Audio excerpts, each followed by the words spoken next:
Hi everyone, I'm Ben, and this is the Board Game Blueprint.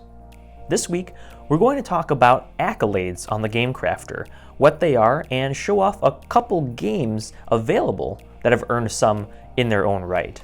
So let's jump on over to the table next door and see what we have in store. If you're anything like me, you're probably wondering what an accolade is. The New Oxford American Dictionary defines it as an award or privilege granted as a special honor or as an acknowledgement of merit. And when I show you these couple of games that I've picked out, you'll probably have to agree that they are very deserving of TGC accolades. The first on the list is Forage,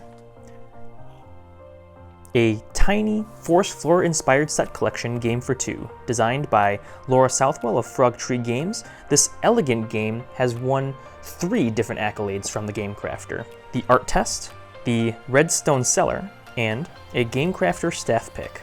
When we show you what's inside, it'll be pretty clear why. With 16 unique hand-illustrated cards, Forage sticks out like a green thumb. Let's take a quick peek to see how the game's played.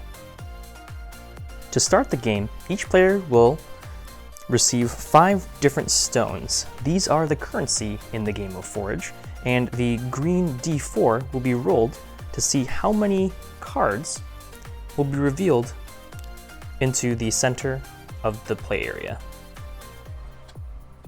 In Forage, your objective is to win the most victory points by the time the deck has run out. Now we can see that there are 3 different types of cards as indicated by the icons in the top of the card. We have berries, snails, and, well, another berry. The beauty of Forage is that when you buy from the center area, you have to buy every card of a single type. So if I was going to spend 1 stone for a blackberry, I would also have to spend another stone to purchase the raspberry as well. This isn't a bad idea though, because you are trying to win the most of each set. The snails, however, are a special card. They are 3 in the entire deck of 30, and they count as a wild. So we could also purchase the garden snail in addition to the blackberry and raspberry on our first turn. If we were to do so, we would add them into our player area directly in front of us, and the next player would roll the die and see how many new cards pop up for their purchase. Any cards that are not purchased, let's say, are left in the middle to be purchased on a future turn.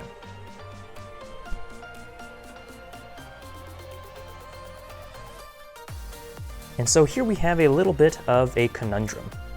Unfortunately for me, I do not have enough stones to purchase all 3 berries.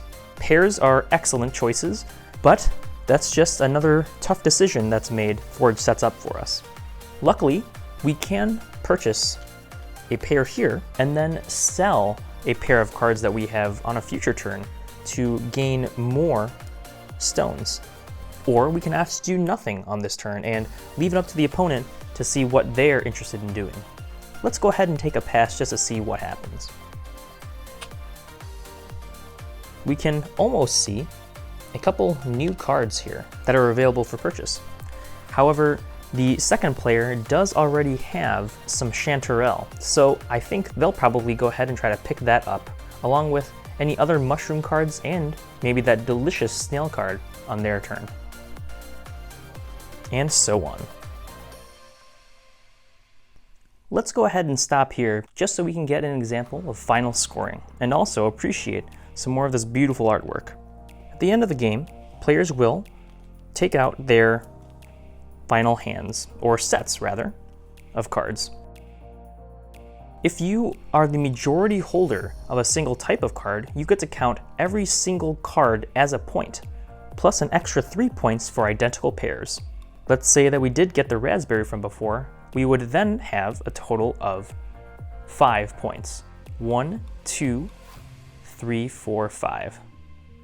Lone garden snails unfortunately do not count for anything, but they were purchased with berries, so that might actually bring our total up to 7. And so, comparing the 2 players' collected sets, we can determine a winner of this elegant, delightful, and beautiful 2-player game. As you may be aware, the Game Crafter hosts many a contest online for designers from all over to enter their games to fit the given parameters. And this next featured game, Antapa by Lucas Gerlach, is no exception. It was entered into the Parts Only Challenge, and I think you'll enjoy it.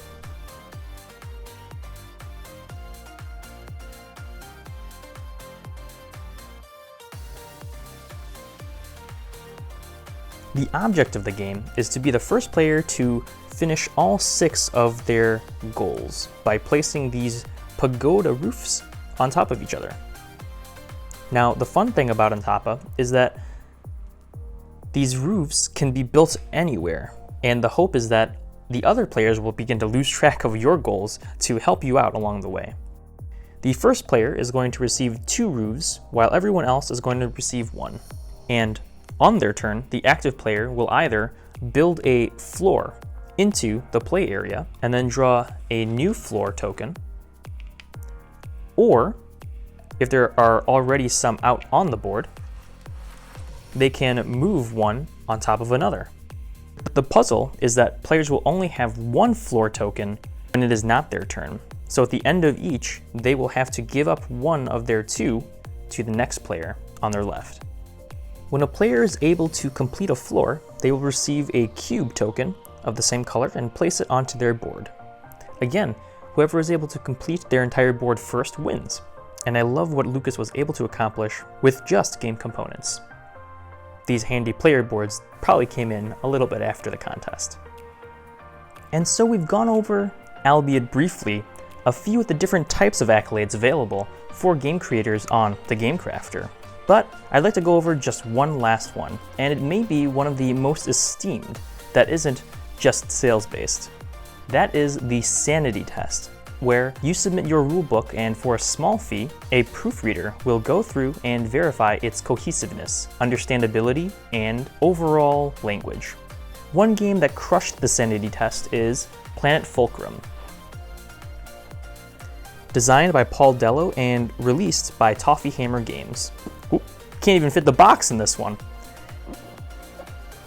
Now, one of the coolest things for me when opening the game up was not only the bunch of bits and colors, awesome comic book character art, and tons of chits, which I had to punch out for this video, and play, but also the paper miniatures, quadfold board, which we'll open in a second, and the rulebook, which is gigantic, came in its own bag. I absolutely loved this aspect to it.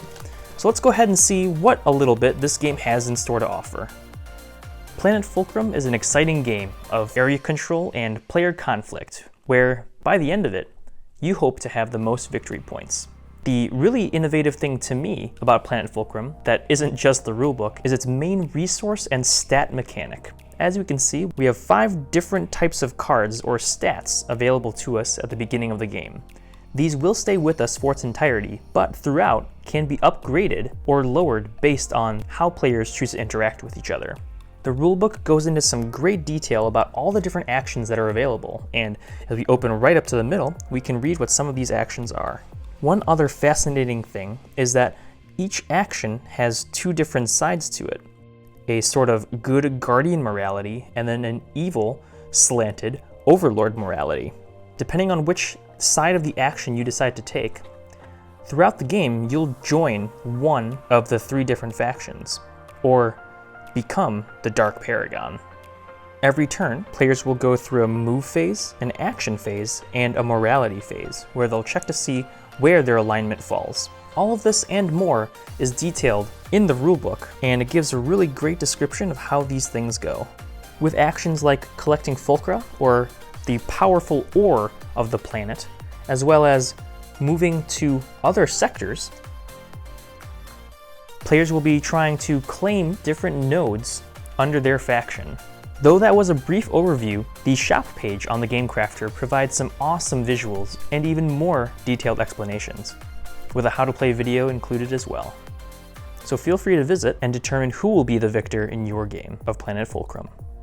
I've pasted the link to the TGC help page about Accolades so that you can learn a little bit more about them. but feel free to explore the site and see what other games have earned a number of sales, other kinds of recognition like reviewer approval and contest finalists, and to see if you can design a game that will earn one too. If you like this video, please give it a thumbs up and hit that subscribe button so that you can stay up to date on future content like this. As always, I'm Ben. This has been another episode of the Board Game Blueprint, and together, let's build something great.